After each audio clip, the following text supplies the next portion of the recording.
name is Claire Berlin. It's August 21st, 2024. We're at the River Terrace reunion. Would you be able to state your name for our interview? Yes, my name is Candice Gordon. All right, great. And do I have permission to record this interview? You did. All right, perfect. So would you just be able to share your connection to the River Terrace community?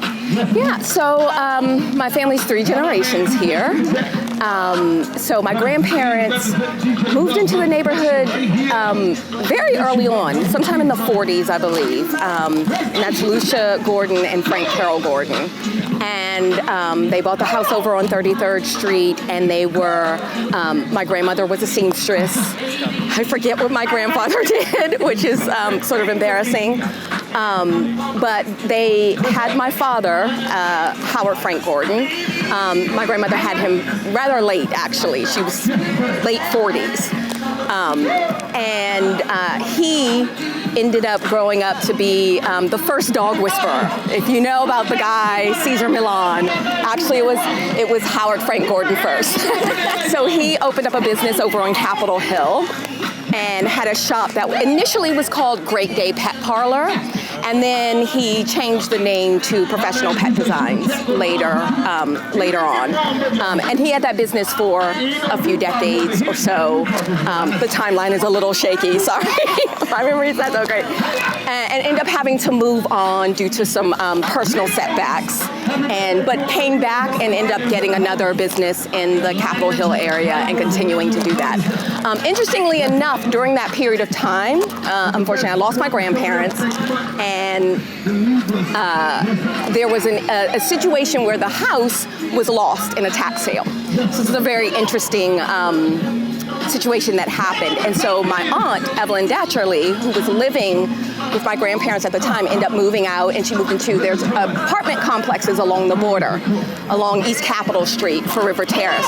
So she moved over there, a developer bought the house, did sort of some cosmetic updates to it, and I don't know if he was having trouble renting out or whatever, but he got word that she was still in the neighborhood. He approached her and said, hey, I'll sell it back to you, essentially. Which is a little bit of a travesty because it was a paid-for house that ended up having to be repurchased. But she did that and lived in the house until she passed on in, I think it was 2006, somewhere around there. And so it was left to my cousin, and my cousin Carlotta Lee had moved on by this time. She was living in Maryland, and so we were renting out the house. And so we had renters in there for maybe 12, 13, 14 years. It's all blurring together. And in 2019, in the summer, around my birthday, I'm a Leo, so is my father and my grandmother. I'm August 17th, and they're both August 19th.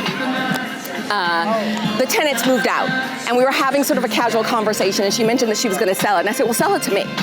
Right? I'll buy it from you at the friends and family rate, right? Because we know how expensive property is in this city. And I'll continue to rent it out, but I also want to use it for my own purposes. So I bought the property in early 2020, did a renovation to it, which is still sort of ongoing, but did a major renovation then.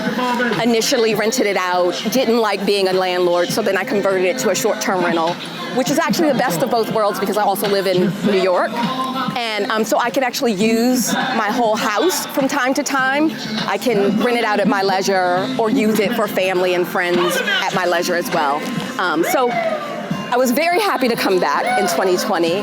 And one of the things that really, really struck me when I came back was how similar the neighbor was to when it was when I was a kid. Growing up, I'd be on my bike. My brother and I have a brother, Eric Gordon, and we would be riding around on the bike and just getting into trouble the way kids do. And coming back, instantly, I reconnected with my neighbors on 33rd Street. It was like I had never been away, and they've just been amazing, which is what I always remember about the people in this community, being very supportive of each other, always willing to lend a hand, and I needed a lot of help because I was doing a renovation from New York, and there were a lot of heavy things to carry and things to coordinate, and they kind of showed up for me in that way, so I really appreciated it. And I just love the nature aspect of this. I don't think I appreciated that when I was a kid. Even though we were out on our bikes all the time, I don't recall being on the trails as much. I don't recall just the lushness of this neighborhood. And these homes are quite modest over here. It's very homogeneous in many ways, but I think the beauty is the landscape and the potential for it. So I'm glad that some of that's being redeveloped and nurtured, and it's just been really amazing to be back. That's wonderful. That's wonderful. You have that familiar connection to this area. Yeah. So you mentioned like this green space, and that's something that's so wonderful. Do you see that the neighborhood being able to develop that more or hold more of that similar to this? Yeah, so I'm hoping so. So nothing's perfect, and some of the progression in this neighborhood has been slower than I would have liked. Especially now that I'm on like the New York clock, right? I'm very much a New Yorker, and I like to see progress incrementally, but at a good pace. It seems now that the word is out, and there are some projects that are happening with this like removal of some of the invasive species of plants here and putting back some of the more native species, so that's good. I've been working with DC natives a little bit. I just actually heard about them, and I have a garden, so that's one of the important things of my house. Like, I'm a nature lover, and I like beauty. I believe that it is possible for everyone to insert beauty wherever they go, no matter how little space they have. And so I've sort of transformed my own yards. It's in development now, but the progress from 2020 to now, it's unrecognizable, my yard. And hopefully in 2 or 3 years, it will just be this lush oasis. And I hope that for here too. It looks like they're maintaining the trees a little better. The lawn has always been cut, and they'll pick up the trash, but yes, I'd love to see further development of this park. I would love to see use and access to the river, even though growing up we were always very scared of it because it was like toxic. But they've cleaned it up. They've done a significant amount of cleanup, and so that's great, but there's more to do. There's much more to do. Unfortunately, the streetcar project was sort of stunted. It ends now at Oklahoma Avenue, and it was supposed to come all the way over and go down. So maybe one day that will come back. I'm not sure, but there are all kinds of things in the works, and I just hope that they materialize. That's Great. Well, was there anything else that you wanted to share? Anything else that really stands out in your memories of this neighborhood? Safety. I think that's so important because we're living in such a weird time right now, and people are really stressed, and they're in some ways they're acting like themselves, but also acting out of character in some ways. DC has its own unique challenges with safety. All of the major cities do. But one thing that I can always say, and I say to my guests when I invite them into my home, and when I bring in family that haven't been here for a while or have never been over this way, is that we've never had, at least in my home, a single safety issue.